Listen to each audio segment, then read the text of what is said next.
नमस्कार, रीवा 24 के ताज़ा तरीन अंक के साथ मैं शैलेंद्र। सबसे पहले प्रमुख खबरें।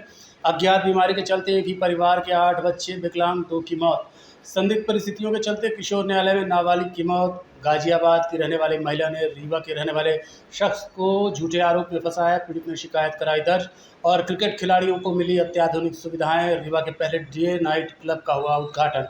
इन खबरों सहित अन्य खबरें विस्तार से।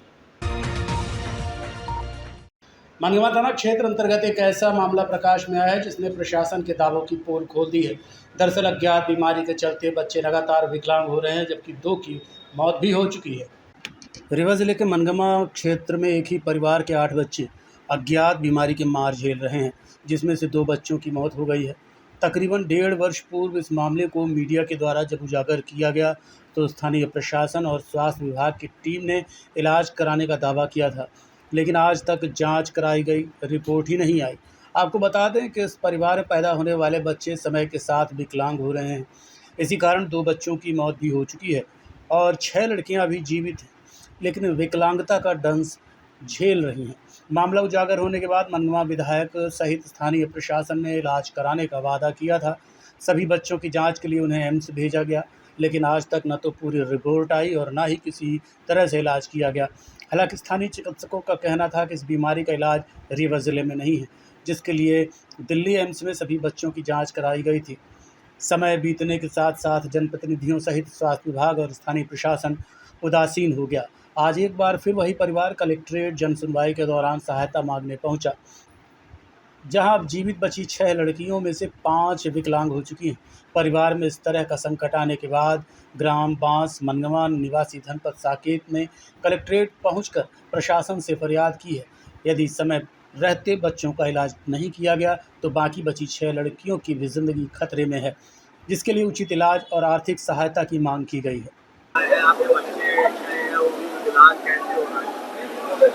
हम आज के डेट में ही यहाँ कलेक्ट्रेट में आए हैं कलेक्टर साहब से मिलने के लिए। यहाँ कलेक्टर साहब अभी नहीं हैं। हम अपनी सारी समस्या लेकर के, हमारे बच्चे 6 बच्ची है, एक बच्चा था, वो 3 का ही एक्सपायर हो चुका है दवाई न होने के कारण। नारंग हाँ 2 एक्सपायर हो गए, 6 बच्चे हैं। ये सारे बच्चियां 6 साल बाद विकलांग हो जाती हैं। 8 थे। हाँ 2 बच्चे खत्म हो गए, बच्ची बची। हाँ बच्ची। तो ये बात आई थी तो इसके लिए इलाज के लिए बोला गया था, इलाज हुआ क्या? इलाज नहीं हुआ, जांच भर हुई, जांच अभी पूरी मिली नहीं, इलाज नहीं हो रही है। भोपाल एम्स तक CHO साहब भेजे रहे, वहाँ से जांच भर भई, दवा कुछ नहीं भाई। आज तक का जांच तक ताकि रहेगा, 1.5 साल होगा। जांच की रिपोर्ट मिली है? हाँ जांच की रिपोर्ट और मिली ही और नहीं मिली। हाँ जी दवाई चालू नहीं हुई? दवाई अभी नहीं चालू हुई। क्या महीना हो गया? अभी 1.5 साल हो गया। 1.5 साल। हाँ जनवरी में जांच हुई थी, जनवरी 2025 में। अभी तक कोई राहत नहीं, ना कोई दवा मिली।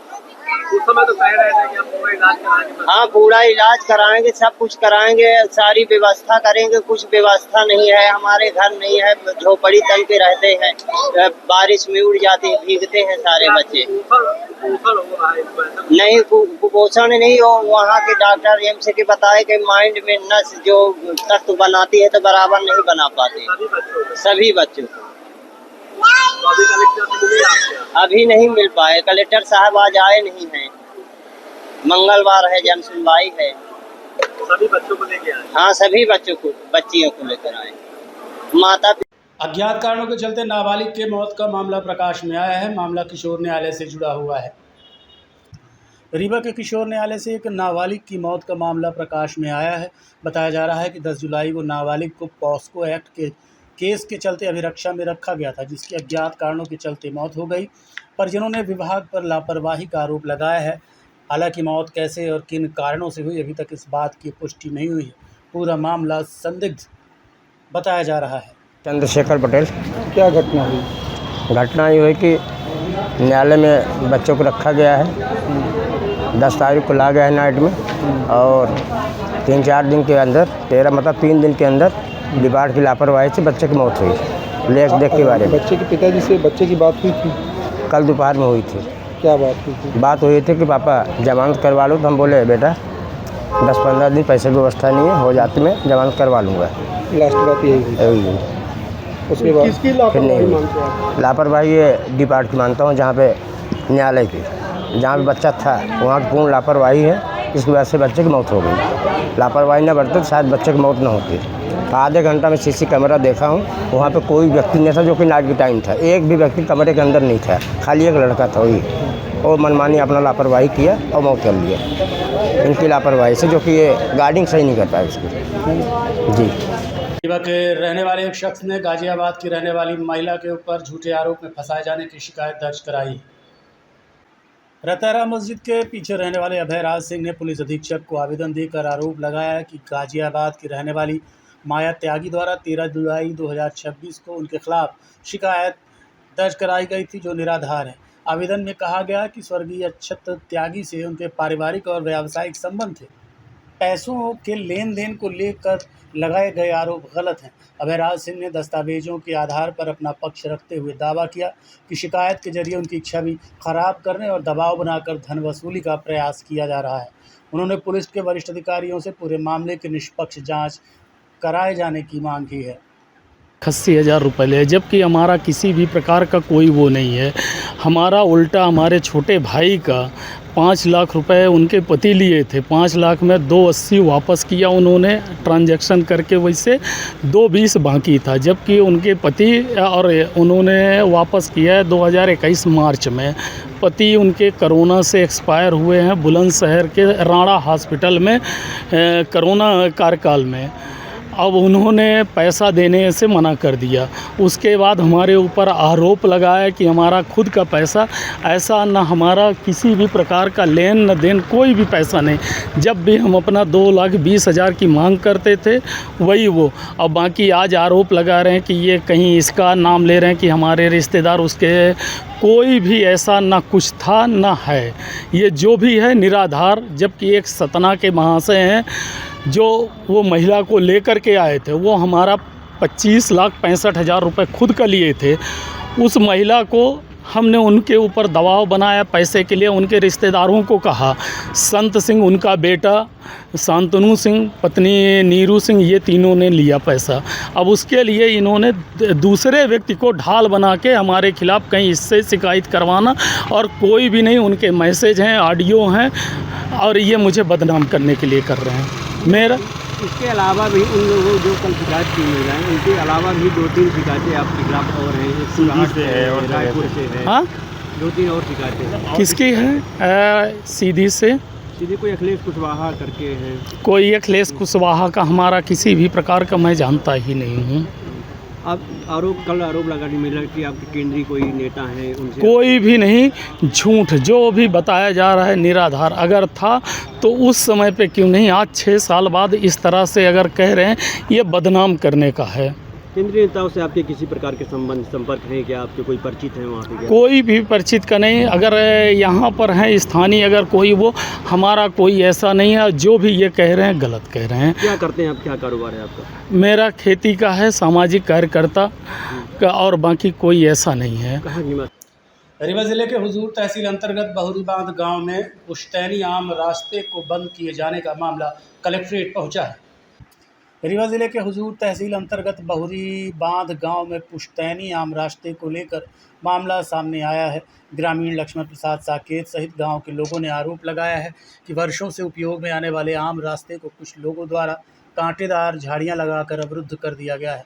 आवेदन में कहा गया है कि इस रास्ते से ग्रामीणों, स्कूली बच्चों, वाहनों, मवेशियों का आवागमन होता है, लेकिन रास्ता बंद होने से लोगों को भारी परेशानी का सामना करना पड़ रहा है।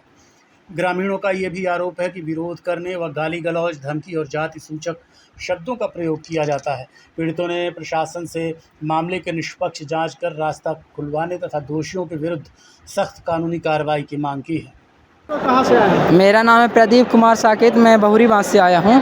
क्या समस्या है? समस्या यह है कि हम लोग के लिए आने जाने के लिए रास्ता नहीं है, और 1.5-2 साल से रास्ता जो चल रही है उसी रास्ते को रोका जा रहा है ब्राह्मणों द्वारा है। ठीक है, उनकी जो परिवार के लोग हैं तो उनके द्वारा रोका जाता है। जो मन भर ये तिवारी हैं इनके द्वारा सब रोका जा रहा है रास्ता। तो हम लोगों का कलेक्टर साहब से यही मांग है कि हम लोग को कहीं न कहीं से रास्ता दिलवाया जाए।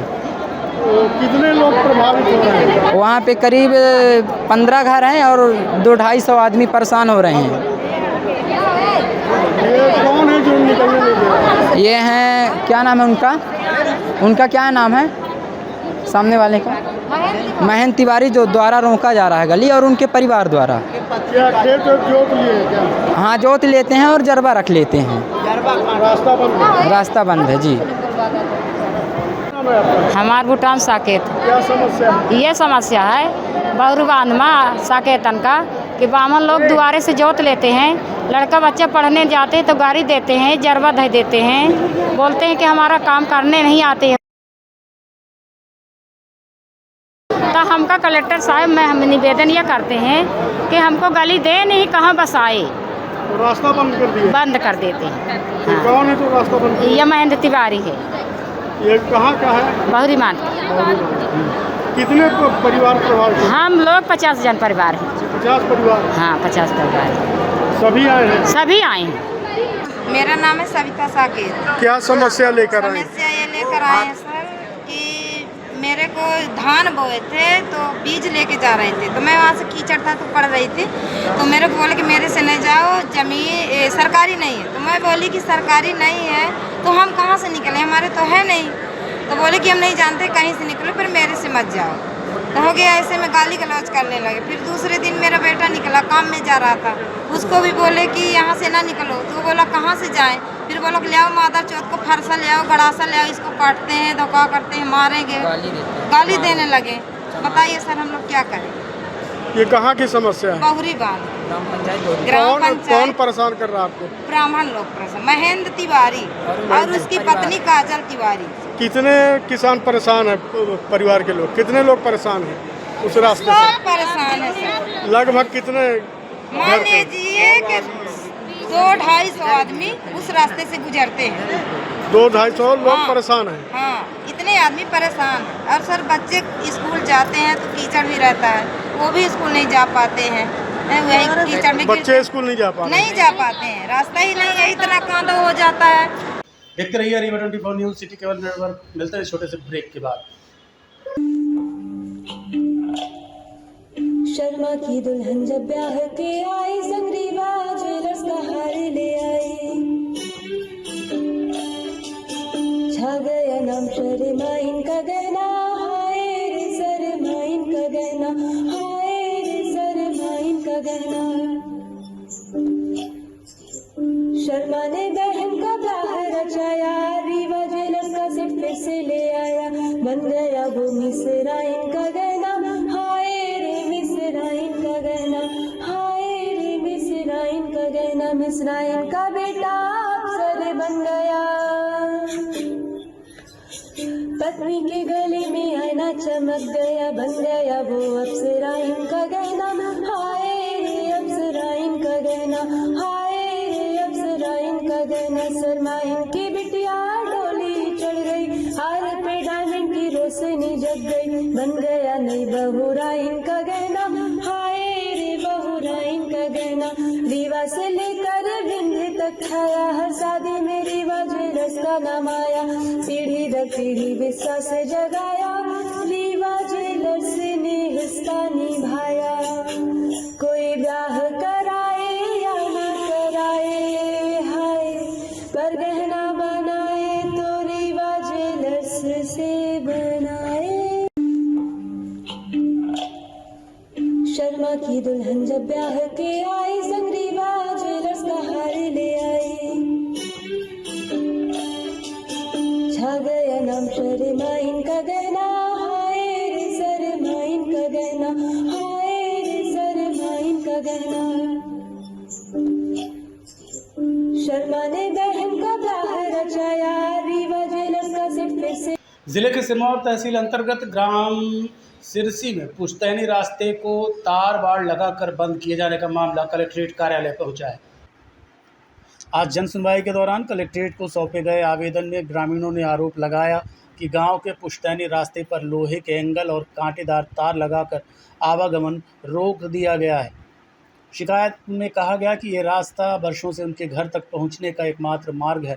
आवेदन में ये भी आरोप लगाया गया कि विरोध करने पर आरोपियों ने जाति सूचक शब्दों का प्रयोग किया, गाली गलौज की और धमकी दी। पीड़ितों का कहना है कि रास्ता बंद होने से दैनिक आवागमन प्रभावित हो गया है और पूरे परिवार को परेशानी का सामना करना पड़ रहा है।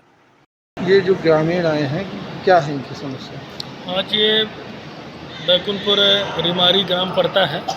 ये सभी साथी एससी समुदाय से हैं और इनका रास्ता जो है करीबन कई वर्षों से वो रास्ता था, लेकिन कुछ दबंग वहाँ के जो कमलेश्वर सिंह हैं और ये कई यज्ञसेन सिंह हैं, ममता सिंह, मकरध्वज सिंह करके ये जो कई लोग वहाँ पर जाति भावना से प्रेरित होकर इनका रास्ता जो है बंद कर दिया गया और बहुत ही इनके घर के बगल से सटाकर, जिससे ये एक भी ना निकल पाए। मानो जबरन जो है दबंगाई पूर्वक गुंडाई से 40-50 लोग एक लाठी डंडा राड लेके मानो एकदम सरहंगाई पूर्वक रास्ता बंद किए हैं। अब ये परिवार जो है आज माननीय कलेक्टर महोदय के समक्ष रीवा में पहुँचे हैं। ये छोटे छोटे बच्चे हैं, आप देख सकते हैं, ये सब लेकर ये कहाँ जाएं? इतनी बरसात में जो है ये कहाँ जाएं? आने जाने का कोई रास्ता नहीं, कोई साधन नहीं। अगर कोई अपनी बाइक भी निकाल रहा घर से तो वो भी कोई निकालने का रास्ता नहीं, पैदल निकलने का रास्ता नहीं, गाड़ी वाहन तो बहुत दूर की बात है। तो इस तरीके से कई सारी चीज़ें, समस्याएं ग्रामवासियों को पैदा हो रही है। कोई तबीयत खराब हो जाए तो डॉक्टर के भी ले जाना हो। अधिकारी आपको मिले? अभी एडीएम मैडम से बात हुई है और कोर्ट में बैठी हुई हैं, अभी बोले जस्ट अभी मुलाकात करते हैं। तो अभी हम लोग मिल के पूरी घटनाक्रम अवगत कराएंगे और अगर निराकरण नहीं होता तो हम लोग फिर 1-2 दिन बाद रोड में बैठेंगे, जिसका जिम्मेदार शासन प्रशासन होगा, क्योंकि जल्द। क्या नाम है आपका? राहुल साकी। कौन से गांव से आए? रिमारी थाना बैकुंठपुर। क्या घटना हुई आप? घटना मेरे घर के बगल से एकदम बाउंड्री से वो कर दिए, तार बारी कर दी, कटीली तार बारी से सुबह 9 बजे। रास्ता वही है, बहुत दिन से आते जा रहे हैं, पुश्तैनी मतलब रास्ता है, उसी को मतलब बंद कर दिए हैं। हम लोग ना आ सकते हैं ना जा सकते हैं, ऐसे कर लिए। दूसरी रास्ता नहीं? दूसरी रास्ता कोई नहीं है। ये कौन किया है? ये ममता ठाकुर लोग हैं, उनका नाम ममता सिंह है और कमलेश्वर सिंह और बहुत सारे लोग थे, समथिंग 40-50 लोग थे। वो जिस ज़मीन में आप लोग रह रहे हैं वो शासकीय है, प्राइवेट? वो पट्टे की। ये तो जिसमें हम लोग रह रहे हैं वो पट्टे की है। पट्टे की? जी। तो किसकी है? आप ही लोगों की? हम लोगों की है। मुलाकात हुई आपकी अधिकारी से? जी अभी तो नहीं हुई। नहीं हुई। तो कब से? आज से ही रास्ता बंद किया? जी आज से, आज 9 बजे से। किसी अधिकारी से आपकी मुलाकात नहीं हो पाई? देखते रहिए Rewa 24 news city cable network. मिलते हैं छोटे से ब्रेक के बाद।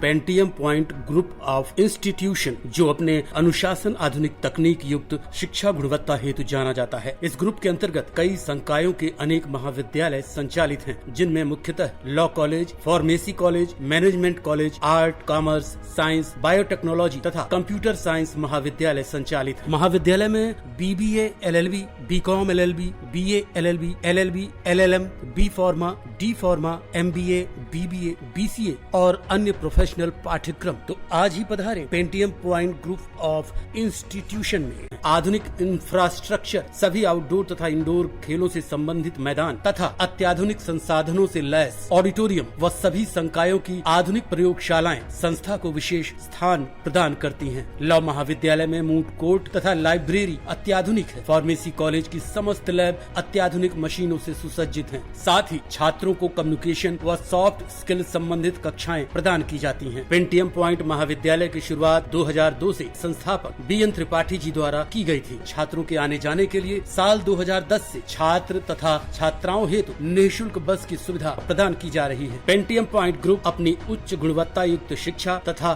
छात्रों के प्लेसमेंट हेतु जाना जाता है। इस ग्रुप के अंतर्गत संचालित महाविद्यालय bar council of India, pharmacy council of India, AICTE तथा उच्च शिक्षा मध्य प्रदेश शासन द्वारा मान्यता प्राप्त महाविद्यालयों का संचालन प्रदान करता है। तो महाविद्यालय का भ्रमण एक बार जरूर करें। पता इस प्रकार है। महाविद्यालय का प्रथम कैंपस करहिया बीणा सिमरिया रोड तथा दूसरा कैंपस हरदी बीणा सिमरिया रोड में स्थित है। पेंटियम पॉइंट ग्रुप का हेड ऑफिस कॉलेज चौक के समीप स्थित हेड गेवार नगर में है। रीवा के क्रिकेट खिलाड़ियों को अब अत्याधुनिक सुविधा मिलने जा रही है। देखिए ये खास रिपोर्ट। रीवा शहर के सुंदर नगर बोदाबाग में लॉर्ड्स क्रिकेट क्लब का भव्य उद्घाटन आज संपन्न हुआ। मुख्य अतिथि सतीश सिंह ने कहा कि लॉर्ड्स क्रिकेट क्लब रीवा का पहला डे नाइट क्रिकेट क्लब है, जहां लड़के और लड़कियां आधुनिक फ्लड लाइट की सुविधा के साथ रात में भी क्रिकेट का नियमित अभ्यास कर सकेंगे। उन्होंने क्लब में अभ्यास कर रहे खिलाड़ियों से मुलाकात कर उनका उत्साहवर्धन किया। वर्तमान क्लब में लगभग 50 से 60 खिलाड़ी नियमित रूप से प्रशिक्षण प्राप्त कर रहे हैं। इस क्लब की शुरुआत पहले बूदाबाग स्थित एक घर के आंगन से हुई थी, लेकिन खिलाड़ियों की बढ़ती संख्या और बेहतर सुविधाओं की आवश्यकता को देखते हुए अब इसे सुंदर नगर में आधुनिक स्वरूप के साथ स्थापित किया गया है।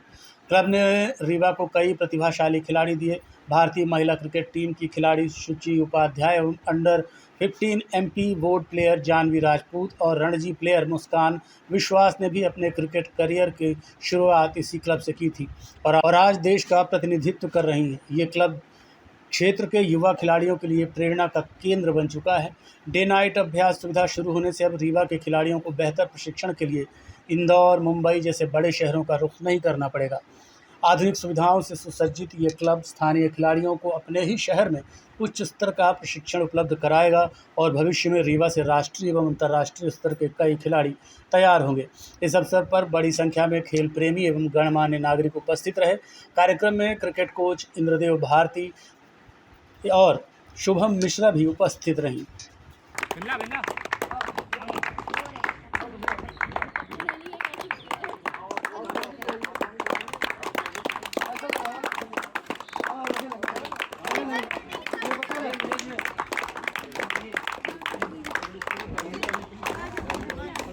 आज के अंक में इतना ही। देखते रहिए रीवा 24 न्यूज़। नमस्कार।